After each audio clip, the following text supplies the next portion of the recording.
you very much.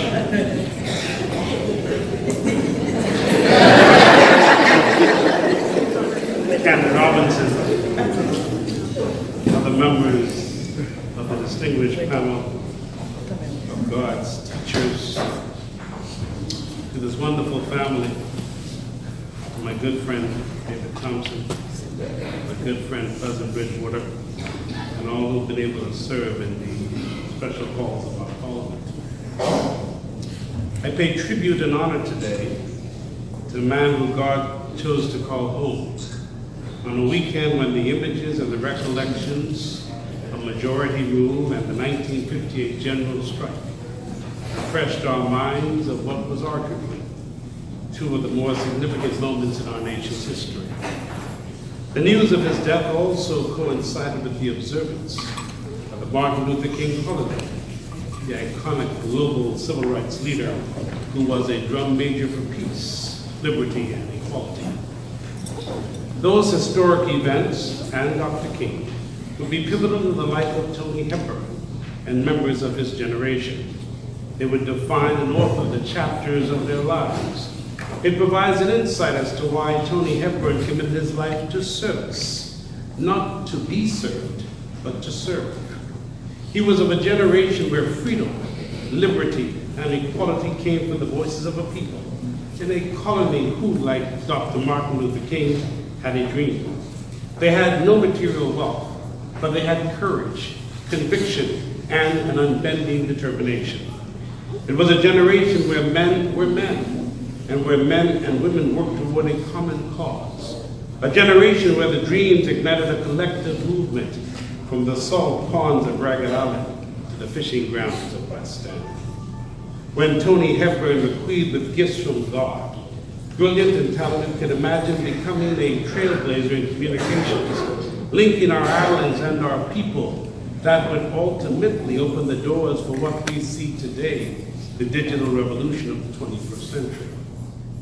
His unique and enduring quality of leadership, dreams, and service, and this unbending determination would catapult him to the towers of aviation, evidence of how all dreams are possible. He would play an enviable role in the building of the economy in West End as he guided the myriad of aircraft with millions of visitors to the airstrips of the capital of his island.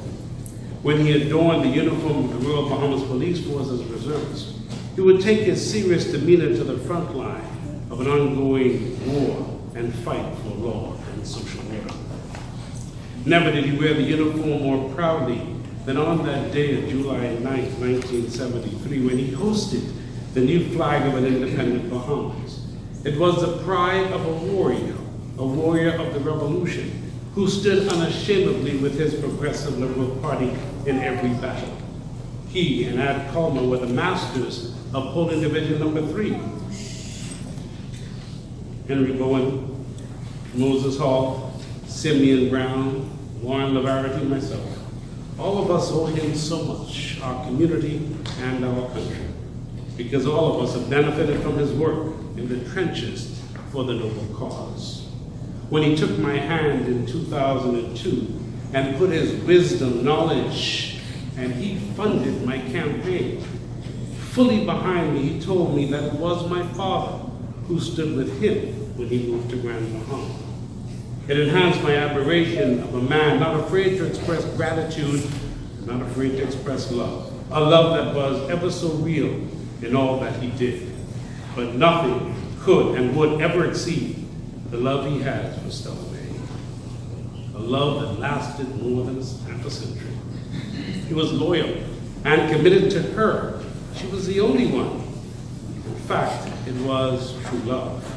The two became one, and until death do they part. Their relationship is legendary. After all is said and done, Stella, his children, and their children were all that mattered. I saw his sincere pride, his unequivocal and unconditional love, when several years ago he was honored as Father of the Year. With tears in his eyes, he smiled and whispered his love for them all.